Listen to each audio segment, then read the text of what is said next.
Here is part 3 of my town hall from July 17th, 2024. Sorry, I was out running some errands and I'm just getting back. Anyway, this is part 3, and I think it might be the last one. It's a bootleg copy, of course, by me. Anyway, welcome back. Susan Buchser-Lochocki, running for President of the United States. I know it's hard, but it's worse knowing somebody else was killed so that you could have a transplant. So, anyway, getting back to the abortion idea, we're still throwing that word around. And, I was talking to a young girl about a month ago, and she said abortion is that abortion pill. And I was like, no, actually it was probably about 4 months ago. But I was like, yes, it is an abortion, but actually it's a miscarriage. And because, the pills only work at the beginning of the pregnancy. So it's in the time of miscarriage. But also to throw that into the scheme of abortion, that is not abortion. I mean, yes, it aborts a pregnancy, but no. So because now we've got like all these different variables in the term abortion, so we have to separate them. There is the pill. There's like one that you can take right after if like your condom had a hole, or if you got raped, you can get one pill and it will not let any possible pregnancy even begin. Then there are other pills that will induce miscarriage, medically induced miscarriage. I think that's how we should talk about it.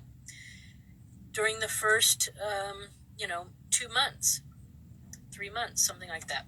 I don't know the limit. Then there is this abortion method that I talked about, where they go in, they scrape the inside out, and then they suck it out.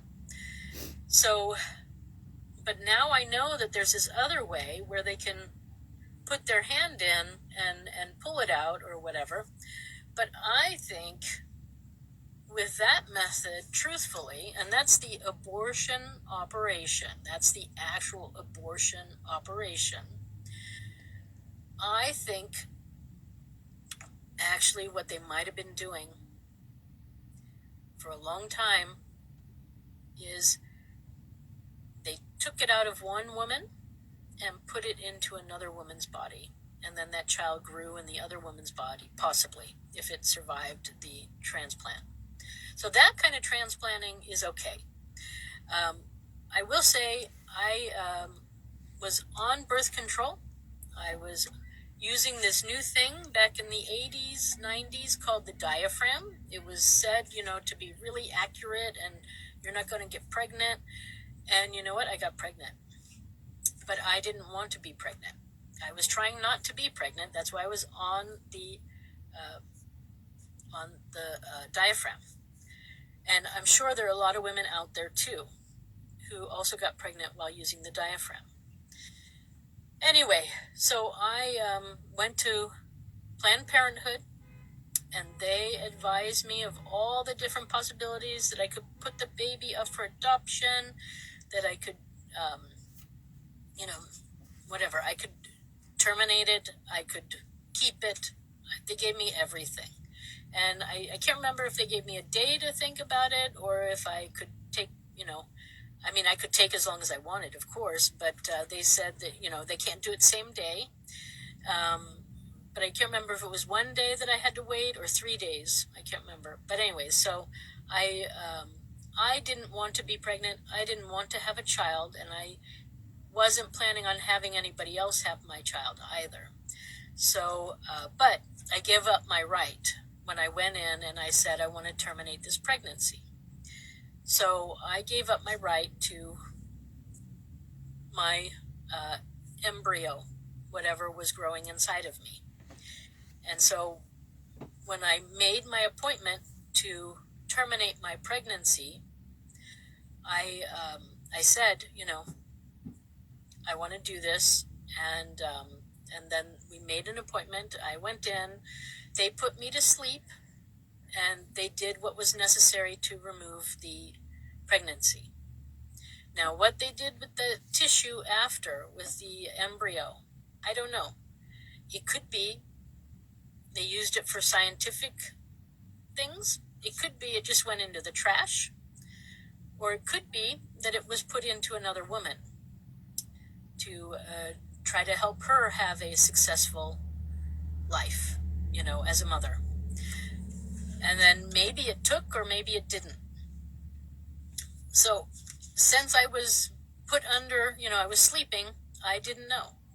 And part of it is it's none of my business, because I gave up my right when I said I just wanted to terminate the pregnancy. So I will say that the diaphragm, although it was being touted at like 88 to like 93% accurate against getting not pregnant, it turns out nowadays it's more like 5% to about 15% good at not getting pregnant. So I have a feeling a lot of women from those days got pregnant when they were thinking they weren't going to get pregnant. Now, what we all did, I don't know. But I do know what I did. And I feel comfortable with my decision. I feel comfortable with whatever Planned Parenthood decided to do with the embryo. I hope they didn't do something terrible to it. But I hope, they did whatever the standard or whatever treatment they do or did back then. But I gave up my right to my pregnancy, and they could do what they wanted. So this is also an issue when birth control goes wrong. So it's not just simply taking a pill or something, but sometimes it just breaks or doesn't function, or lots of things can go wrong. So you're trying to do your best. You're a law-abiding citizen, and suddenly your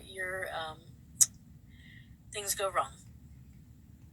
Life is not wrong, but sometimes it's not what you want. So I guess also, one option, and this wasn't never discussed really, I don't believe it was, but after the termination, then there's also a meeting again with Planned Parenthood, and they advised me to go off of this diaphragm thing. I didn't follow their advice the first time, and I actually got pregnant shortly thereafter again, and I again terminated for the same reasons, and again they did whatever they were going to do with the fetus, with the embryo. I gave it to them again as soon as I knew. So it's a week after your month of waiting for your next period. So it was very early stage, and they did what they felt was necessary with the embryo. Now, whether it survived or not, I don't know, in another woman or in a test tube or who knows, but I gave them that right because I gave up my rights to it.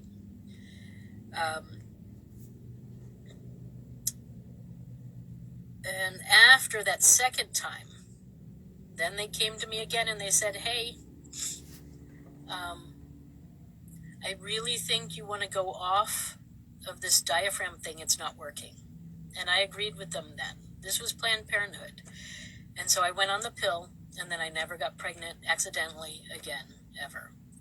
But one thing I think that we never really talked about, or maybe it was briefly talked about, but it wasn't pushed at all, was the fact that my partner, because we were supposedly a couple, he could have gotten a vasectomy. It would have been 100% good, and then, there's no risk of pregnancy, right? I was only sleeping with one person at the time. We were in a committed relationship, so there was no reason for him to have that right to still go around and impregnate other women if he was dedicated to me too. So I think that this is something that men need to think about. They need to become responsible too. It's not just about being the burden on the woman. It's the burden on the man too. With that said, I do now also understand that a lot of men prefer anal sex.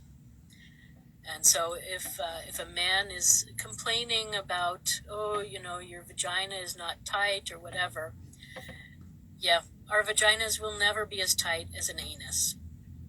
Period. So, guys, if you're listening and watching, I understand anal sex is wonderful, but women are not, we do have an anus too. Just don't go from the anus to the vagina, because then you'll give disease to the woman. But women don't often have penises, so we can't give you anal sex. And that's quite possibly also what you enjoy. So it's okay. We need to really start talking about this. This is another taboo we've got to talk about. There's so many people hidden in the closet because they like anal sex, but they're afraid to talk about it. And then they get angry and blame the woman, your vagina's too loose and stuff like that. And, it's just, it's not fair to the woman. You're blaming the wrong person. Vaginas are meant for becoming pregnant, actually. If you find anal sex so pleasurable, then please go and have anal sex, or do it also with your woman, perhaps. But anyways, this is not exactly where I wanted to take the conversation, but it's a good conversation to also have, because I'm tired of the religious nationalists trying to say, oh, we can't talk about these things because, we're just not supposed to. Yes, we have to talk about these things. We are adults. We need to talk about them. And this is where the problem lies. So anyway, what other things? I wanted to hit on talk about the Republican issues that are being misunderstood. Well, maybe that's also part of it. So, yeah, I think that's actually part of it. Sex is a big problem in the U.S. for some reason. People don't like to talk about it. Well, maybe it's all over the world. I don't know.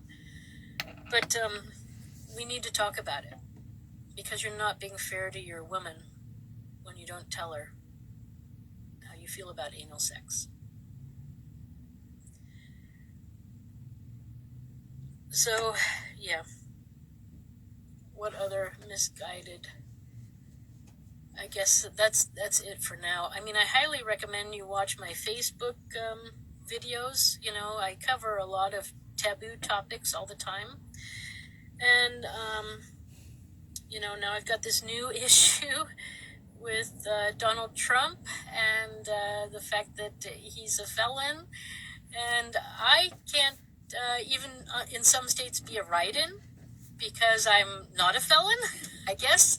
I don't have a vice president. I don't have a...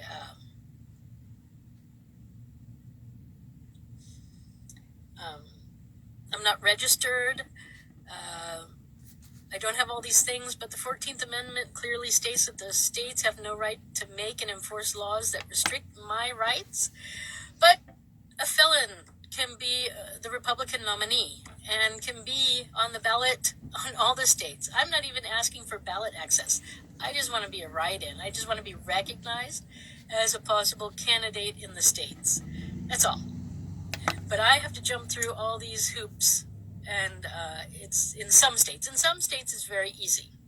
And this is where I want to say Wisconsin. Thank you.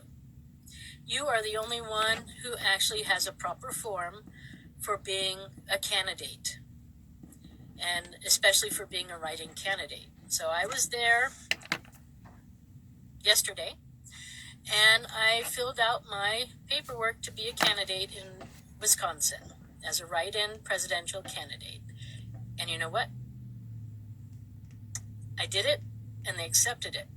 And their only criteria was the normal constitutional ones, which is you have to be 35 years of age or older.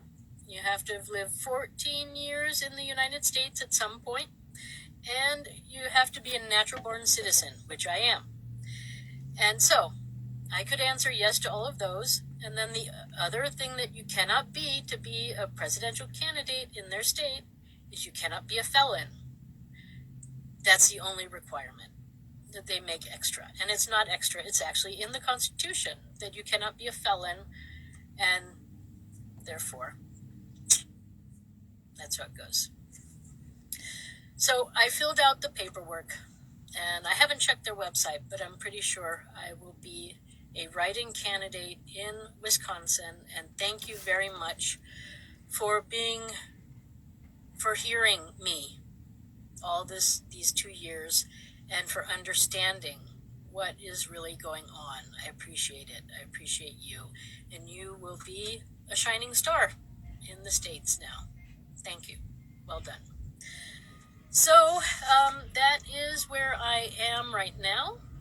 I think that's enough of the Republican Party. I guess if you have any other issues that you think you're blurry on, or maybe I'll pick this up and do another video on it again. I suppose in closing, what I should do is again say my sympathies and heart goes out to the people who were hurt at the assassination attempt or supposed assassination attempt on Saturday last weekend, and especially to the family of the people the guy who was killed, or the people who were killed, because also the shooter's parents and family and friends are also hurting possibly. So, it's terrible. Violence in our country is out of control too. We need to go over that again. My solution is to bring a community shooting house into every town where the people with guns can come, and that you have to, it's an obligation because you have the weapons, because you're in the militia. Every citizen is actually in the militia, so every citizen who has a gun needs to report in 2 to 3 times a year to show that you are mentally capable of keeping your weapons at home. If we deem that you have some issues, we will keep them at the shooting house there in town, and you can visit them every day. We just want to know that you're safe and that your loved ones and your family are safe, and we want to help you. So, because I am not a president wannabe who is here for glory. I'm actually here to help you, the U.S. people, the U.S. citizen. I am a people's president. I'm here for you. I care about you. I care about your kids. I care about our earth, our country, our planet. I care. I'm here for you. So, so that's my solution to this violence thing. Had there been a community, a welcoming community, this young man might not have done what he did, but I don't know. The FBI is still trying to find out what's going on. I have my ideas. I've posted them here and there. I'm not sure if it really was a assassination attempt on Donald Trump. It could be they just used it as a ruse for something else. But let's see what the FBI discovers. I have faith in the FBI. And for all the people who put their lives at risk to help the first responders, everybody's Secret Service, I know it's not easy what you do. And a lot of people are so ungrateful and have no comprehension of how hard it is, the jobs you're doing. I just want you to know that I appreciate you too, and your dedication to finding the truth and upholding the Constitution and the laws. I appreciate you too. Thank you. So I do wish Donald Trump a continued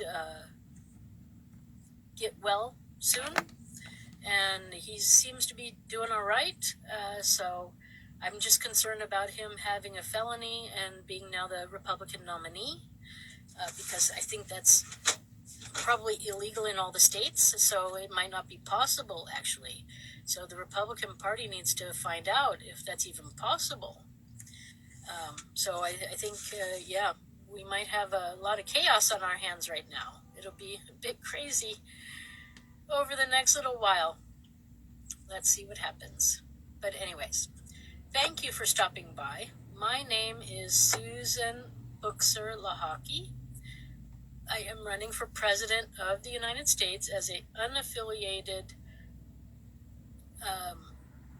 unregistered candidate.